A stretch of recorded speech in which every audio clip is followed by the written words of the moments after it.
setting up.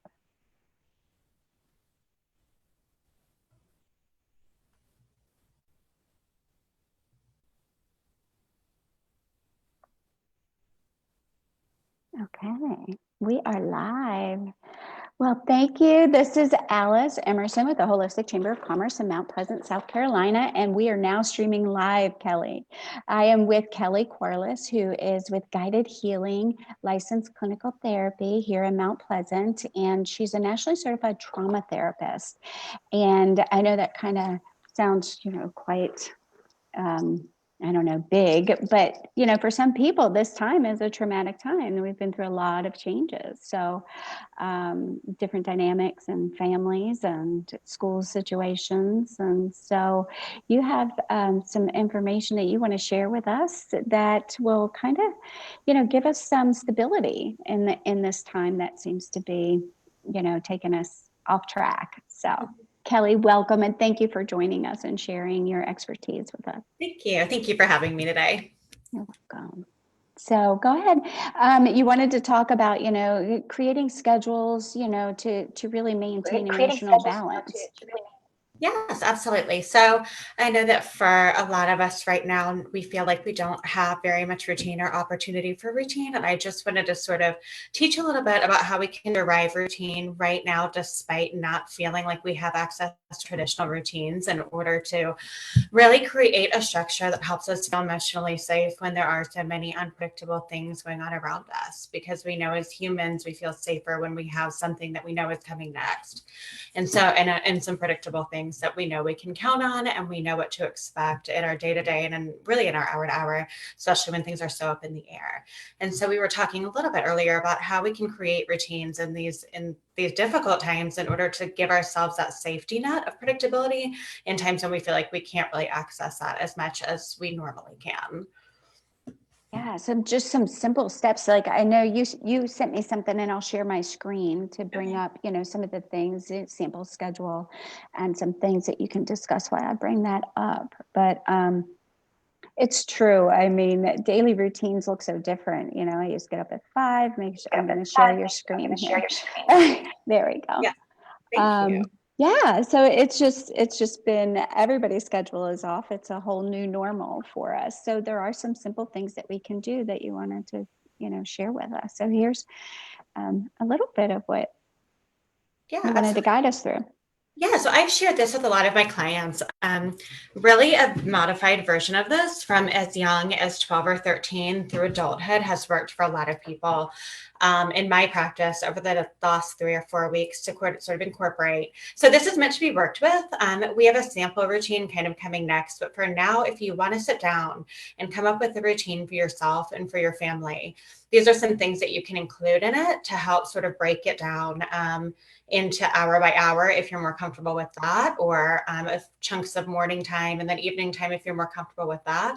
But just a way to break up the day in a way that really emphasizes self-care and self-compassion and connecting to others and really making ourselves a priority in a time when we actually have time to look at this and to see, what do I need? Because so often we don't ask ourselves that question often enough. So some examples of things you could put in your daily routine could be, of course, waking up time and a bedtime is important, and probably one of the things that I see most clients neglecting first, because this could be considered just a free-for-all. And what we want to do is not necessarily come up with things that are putting us in survival mode day to day now, but we want to see what we can create now that we can carry into the new to create more long-lasting routines that really emphasize that self-care. And with that includes a reasonable bedtime and a time to wake up in the morning that feels good for you. 3 meals per day. What we know now we need is foods that are building up our immune systems more than ever. And there's a lot of ways to accomplish that now, whether it is just shopping at your grocery store, getting it delivered if you feel most safe doing that, having a local farm delivered to your house. There's lots of really creative options that we can work with right now to get those things into our bodies at a pretty affordable price to build ourselves up to sort of conquer this thing, and for our families as well. Some journaling, some reading enjoyable things. Like we all have a book list, I'm sure, of things that we hope to never do. So really using this time to spend 30 minutes sitting out in the sun and reading a book that just brings us pleasure. Work, of course, if you're working, schoolwork if you're in school or college. get a bedtime routine. A lot of us are having trouble sleeping because we're having trouble settling our mind right now, just with the state of things. A lot of people feel that in the middle of the night or when it's time to fall asleep is a hard time just really settling into that like really peaceful state of mind, or settling into that and then waking up a few hours later just in this frenzy of like, I don't know what's coming. And it can be a really scary feeling to have. So what we find is if we put a really strong bedtime routine into place, it helps us just sort of soothe into a sleeping state and gives us better overall positive quality sleeping patterns in general. This is again something if we can achieve now in our lives, we'll probably carry into the next phase of our lives because it's so healthy to be able to get good sleep. And this is like, just to interrupt for a second, this is like, this whole bedtime routine is for parents, it's for children. I mean, especially, I think with especially younger children need this routine in order to continue, feeling this sense of normalcy of, going to bed, the bedtime routine, being able to get outside and, have it. Yeah, fresh air. And the reason this works so well for children is because of the predictability piece. And so when we find as adults, we implement a similar routine for ourselves that we would for children. And when we do all of these things for our children to make sure that they get geared up for a good night's sleep, and then we lose sight of that for ourselves. But when we replicate similar things, bath time, reading in bed, the things that soothe our kids to sleep, we find that we have the same result. We've just lost it over the years. And so there's a lot of research behind that that's pretty powerful. And we always need routine to feel comfortable. So yes, wearing pajamas that are appropriate for the temperature, setting the temperature that you feel best in the night. Good lighting. So when you wake up, if you wake up anxious, you're immediately soothed back into like, I am here and now and I'm okay and I'm safe. Deep stretching, meditation, which you can find endless meditation on YouTube for free to help you sort of get into sleep. Melatonin if you need it. Daily exercise, wearing your body out during the day so that you can sleep better at night is really, really important. And then spending time with others in your home and then connecting with people outside of the home and being creative about that. We know that we can't go gather in groups right now, but we do know that it's 2020 and there's endless ways that we can connect to people that we love. And I think that's really, really important, at least once a day, to make some sort of connection outside of your home to somebody that you love and check on them and allow them to check on you. And then, of course, in the home, what can we do with this time? What can we do to create patterns that feel fulfilling and help us feel safe right now? Cooking together, all of the things that we sort of lose sight of, in our day-to-day lives, of really reconnecting in this way and using this as a time to really embrace each other and really look at each other and get to know each other in a different way, because this is what we've been dealt with right now. So what can we do with it? Really, is a great question to be asking ourselves. That's a so that great kind question. of, for these two pages, thank you. Yeah, for these two pages, that kind of wraps up some really solid ideas that you can integrate into a more detailed routine for yourself. I love that. And let me see if I can get to the next page. If not, I'll have to pull it up separately. But one of the things you had said, and I know this is, I've seen memes where people haven't gotten out of their pajamas, like since this all started, everybody's working from home and who's washed their hair or hasn't, like it's become somewhat of a joke. But that's because it seemed to me like it happened very suddenly. So people didn't have time to adjust. But now that we can see that this isn't really going to be a quick turnaround, that it's really, really important now to maybe, get out of those PJs and start getting dressed and having somewhat of, even if you're not leaving your house, you're still under the stay at home, but to really get back to getting dressed and right. And having I had a client social time to me this morning in a therapy session as she's coming out of her quarantine fog. And I told her that I loved that because we all had this experience the first couple of weeks where we just weren't sure. Should we be treating this like a vacation? Should we be getting into real habits to get through this time? Or should we just hold our breath until it's over and then we can get back to our normal life? And like you said, we're seeing that this is sustainable for the near future in this way of doing things. And so I think now it's really important to, like you said, figure out what's going to work for now. This isn't how things are going to be forever. This is not that we have to figure out this as the new forever, but this is a temporary new way of doing things. And then we pull the positives that we can gain now into the actual new, which is how we will want things to end up, not the temporary new, which is where we're just making it through and trying to be kind of compassionate. When is it going to end? Because some people like to plan, right? And it's always easy to plan, but right now there's not that plan past today. So this mindfulness, I know that you've talked about this in your practice, and I've checked out your website, and that you really talk about mindfulness as well. So this is really an opportunity, to strengthen your mindset about, right here, right now, being present, right? In this time. I'm going to pop away while I go get the other document, which is for the sample schedule that you had created. But do you want to touch on that just for a minute with the mindfulness? Yep, while you do that, I will talk a little bit about a really great, very quick and brief mindfulness sort of exercise you can do with yourself day to day, but especially right now when we've been giving this opportunity, and it's our choice what we do with that. And every day that question comes up is, what are we going to do with right now? These are the circumstances. Nobody wants for this stuff to be happening. It's tragic, and it's challenging, and it's challenging internally and externally, and for every single one of us in its own unique way. And so, a challenge I give my clients often, which could really apply to now, is what I call the how do you take your morning coffee challenge. And so, of course, we think like black or with sugar, but the question really is asking, how are you going to take it? Are you going to take it begrudgingly and from a place of angst and with a mindset of, again, I'm going to hold my breath until my life can get back to normal? Or am I going to take it differently in the sense that am I going to find comfort in the predictability of the taste of my coffee and the gratitude that I have for it and just the comfort of the temperature and how it makes me feel as it's going down. And I know this is something I can count on morning after morning right now when things feel so untethered. It's a way to really sit there with your morning coffee and think, today's the day. This is my coffee. How am I going to take it? And it's a great way to open up your day and just set the tone for these times right now when we have control over very little. Where can we gain control and feel safe and comforted?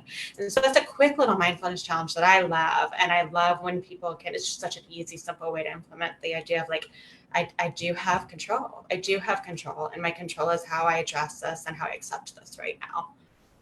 That's great. Okay, so I'm going to pull this up here. And I'm going to change the format of it. So it's just going to come in my Word because it's a little bit easier to read the schedule this way. If I can scroll down to it, there we go. So your sample schedule is here. Perfect. Thanks. So you see that okay? Yes, this is great. So this is one that I've provided for several clients. I change it a little bit, whether they are in college or in high school doing homeschooling, or are adults working from home, or just adults like working from home as stay-at-home moms and that being their new full-time jobs as being teachers and being moms at the same time, which is a massive challenge to meet right now. And so again, this challenge for a lot of parents. Dads are working at home, moms are working at home. They're not used to having all this together time, and then you've got the children. I've got college. Like every combination is good for everybody. Very different than what we're used to, right? So this is meant to be modified. So please feel free to take this and to use this as you see fit, if it could be helpful to you in any way, and sort of creating the structure and routine that brings you productivity and safety and comfort right now. A wake up time, of course. And then I find that for most people, no matter where you are in all of those categories that Alice and I just talked about, writing out your schedule for the day can be really, really helpful. Rather than feeling overwhelmed as you go, breaking it down into small and attainable tasks that can help you predict what comes next. As you do it, set your intentions, sort of similar to the coffee challenge, is what do I want to bring into this day? What type of energy am I going to bring in? Because I genuinely believe that affects the outcome directly. And so bringing positivity into the day, and also with that, a lot of self-compassion, because we're not going to get everything done right now. Bottom line is things are really challenging and different than we've ever experienced them to be before. So be kind to yourself in that, but a loose goal for the day, loose schedule for the day. Sit somewhere comfortable. You have a choice. Again, you can do this, and you can feel angry and upset about the circumstances while you write out your schedule, or you can sit in the sun with a cup of tea and let the sun shine on you, and you can write out what you want this day to be. And that is where we do have control right now. Eat a healthy breakfast that nurtures your body and is infused with vitamins and minerals that will help you have energy for your day. Get showered and get dressed. Check your email, do work, do schoolwork. Again, that's vague because of wherever you are in your life is different for each person listening. Take a break, take a bike ride. That's a luxury a lot of us have not had before, but have now. Take a break, take a walk in the middle of the workday. That's a new thing we can sort of invite in, is breaking it and then getting creative in the breaks that we use instead of just sitting in our office, in an office building all day long. Do something healthy. That's actually really hard for some people to do, to take that break. And you know, if you just chunk it, say for 15 minutes, this is what I'm going to do. It doesn't have to be, you know, a 30-mile bike ride. You know, I mean, if you have 2 hours or whatever it takes you, go Yeah, ahead. But really, it could be that simple, right? Just taking a 15-minute break. I mean, everybody that's such a deserves good that. point. Yes, that's such a good point. What we find is when we work it into our routine, we're also more likely to do it. So some people think it can feel a little silly to schedule in relaxation time or, time to go stand in the sun for 5 minutes into your schedule. But if it's there, especially if you're schedule oriented, you're way more likely to follow through with that. Um, okay, take some deep breaths. You literally, when you schedule taking deep breaths into your schedule, you're more likely to do them throughout the day. Read something unrelated to school, journal, take a walk. These are just examples, whatever fills your soul, whatever feels good to you and helps you feel restored and rejuvenated. Spend 5 minutes or 20 minutes or an hour doing it. Again, this is meant to be modified, but the concepts involved in the schedule are what fills you up. We have time right now to figure these things out about ourselves. Cook for dinner, spend time with your family and your pets. You can just kind of go through and see. I wrote watch a news show or the news. Most people that I'm working with anxiety, or not even anxiety, just in this current world, are really feeling a lot of anxiety in regards to a lot of different varying news reports, just accessible at your fingertips all day long. And I'm really encouraging people to check in with the news once or twice throughout your day. If you have So you're family, not having it on consistently not and the, having it on right. consistently for yourself and also for your children. If you have children, they're listening. They're always listening. And so being really mindful about what you're exposing yourself to regarding the news, what is making you feel scared, and then reducing your exposure to that at that time.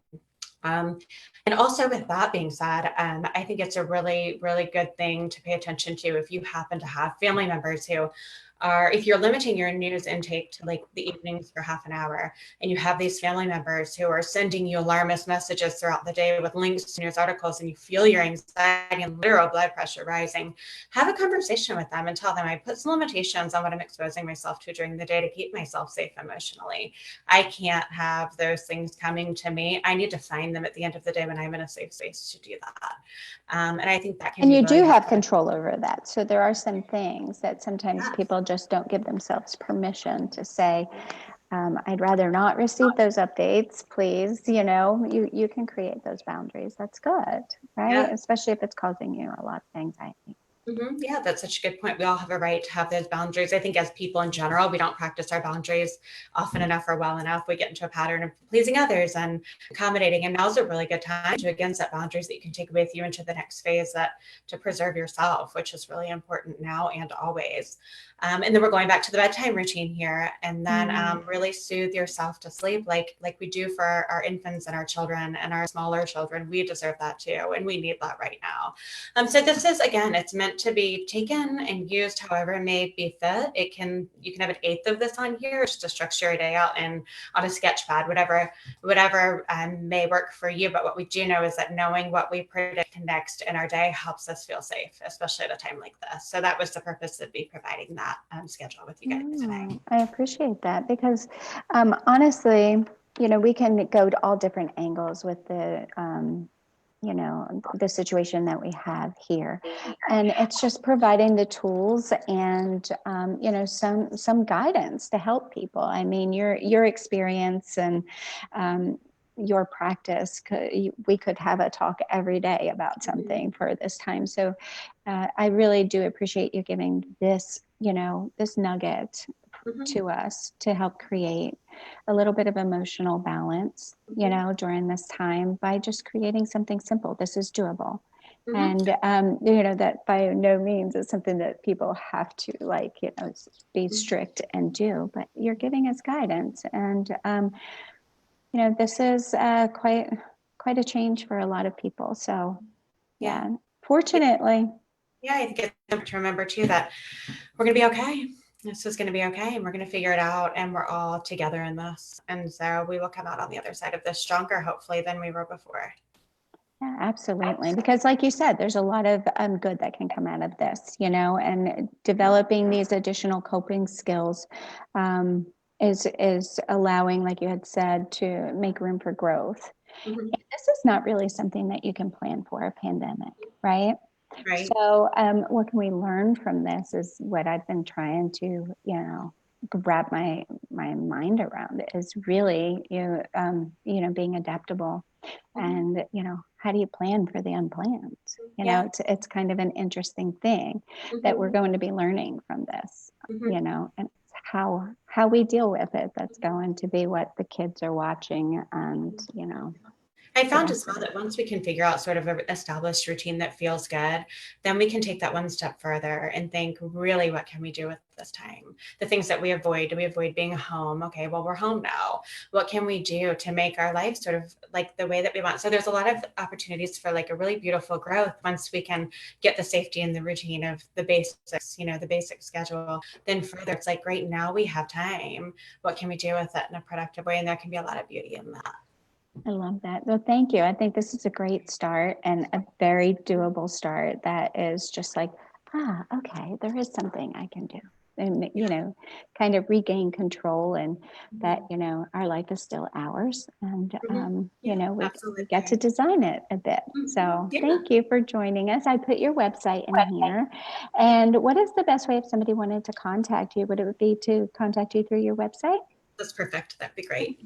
Perfect. Well, And thank anyone can reach you. out to me if you need any further information like that from what we covered today or a sample schedule of your own. I'm happy to consult, do a 10 or 15-minute consultation and give you any material you might need to help you through this process. Okay, thank you. Kelly, it was so great to have you with us. I really do appreciate you. And stay well, stay safe, and we'll be in touch soon. Okay, thank you so Okay, much. thanks, Kelly. Bye. Bye.